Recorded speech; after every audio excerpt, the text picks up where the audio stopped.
Hi there guys, in this video I will show you how to change your YouTube password on phone.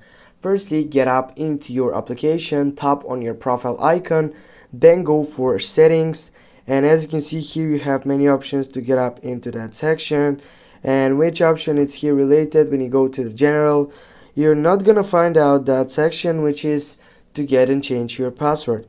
Firstly, get back, then go up here onto your manage your Google account, go for that section, and here you're gonna find out the option which is personal info.